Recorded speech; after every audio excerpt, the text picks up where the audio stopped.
Last class में हमने मौर्य वंश की बात की थी। मौर्य वंश का टाइम पीरियड है 323 बीसी से लेकर 184 बीसी तक। मौर्य वंश के संस्थापक चंद्रगुप्त मौर्य हैं, जिनका टाइम पीरियड है 323 बीसी से लेकर 298 बीसी तक। चंद्रगुप्त मौर्य के गुरु व प्रधानमंत्री का नाम चाणक्य था, जिन्होंने राजनीति से संबंधित किताब अर्थशास्त्र की रचना की।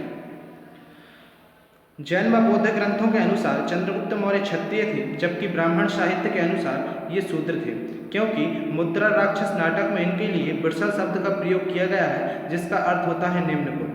मुद्रा राक्षस नाटक की रचना विशाख दत्त के द्वारा की गई थी। चंद्रगुप्त मौर्य ने व्यापक विजय प्राप्त कर प्रथम अखिल भारतीय साम्राज्य की स्थापना की थी। 305 बीसी में चंद्रगुप्त मौर्य का युद्ध तत्कालीन यूनानी शासक सेल्यूकस निकेटस के साथ हुआ, जिसमें सेल्यूकस निकेटस पराजित हुए। इस युद्ध का वर्णन एप्पियानस नामक किताब में किया गया है। बाद में सेल्यूकस निकेटस के साथ इनकी संधि हुई, जिसमें इन्होंने 500 हाथी सेल्यूकस निकेटस को दिए और बदले में अफगानिस्तान, बलूचिस्तान और सिंध नदी के पश्चिम का क्षेत्र ले लिया। बाद में सेल्यूकस निकेटस की पुत्री कार्नेलिया हेलेना के साथ इनका विवाह हुआ और सेल्यूकस ने मेगास्थनीज को राजदूत बनाकर चंद्रगुप्त के दरबार में भेजा, जिसने इंडिका नामक किताब की रचना की। वृद्धावस्था में इन्होंने जैन भिक्षु भद्रबाहु से जैन धर्म की दीक्षा ली और अपने जीवन के अंतिम समय में श्रवणबेलगोला मैसूर जाकर 298 बीसी में संलेखनी पद्धति के द्वारा शरीर का त्याग कर दिया। इसके बाद आते हैं मौर्य वंश के दूसरे शासक बिंदुसार, जिनका टाइम पीरियड है 298 बीसी से लेकर 272 बीसी तक। इनका यूनानी लेखकों ने इनका नाम अमित्रोचेट्स, वायु पुराण में इनका नाम मद्रसार और जैन ग्रंथों में इनका नाम सिंहसेन मिलता है। इनका संपर्क एक आजीवक संप्रदाय से था, जिसके संस्थापक मोघली पुत्र गोसाल थे। इन्होंने मगध साम्राज्य में जीते हुए सुदूरवर्ती दक्षिण भारतीय क्षेत्रों को जोड़ लिया था तथा दिव्यावदान के अनुसार इनके शासनकाल में तक्षशिला में 2 विद्रोह हुए थे। पहली बार इसके दमन के लिए अशोक को और दूसरी बार इसके दमन के लिए सुसीम को भेजा गया था।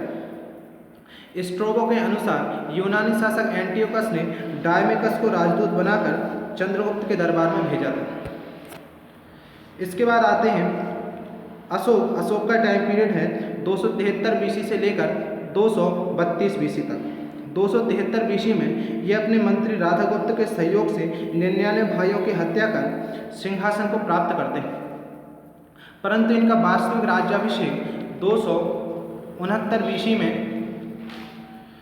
होता है। मास्की और गुर्जरा अभिलेखों में इनका नाम अशोक मिलता है, जबकि पुराणों में इनका नाम अशोकवर्धन मिलता है। अशोक का विवाह विदिशा की राजकुमारी श्रीदेवी से हुआ था, जिनसे इन्हें पुत्र महेंद्र और पुत्री संघमित्रा का जन्म हुआ था, जो कि बौद्ध धर्म के प्रचार के लिए श्रीलंका भेजे गए थे। अशोक द्वारा उत्कीर्णित अभिलेखों में इनकी सबसे प्रिय पत्नी कारुबाकी का नाम कई जगह मिलता है। 261 बीसी में इन्होंने कलिंग पर विजय प्राप्त की अपने राज्य अभिषेक के 90 वर्ष में, और इस युद्ध में 1 लाख लोग मारे गए और लगभग 1.5 लाख लोग घायल हुए, जिससे इस व्यापक नरसंहार को देखकर अशोक का हृदय परिवर्तित हो गया और अशोक ने शस्त्रों का त्याग कर दिया।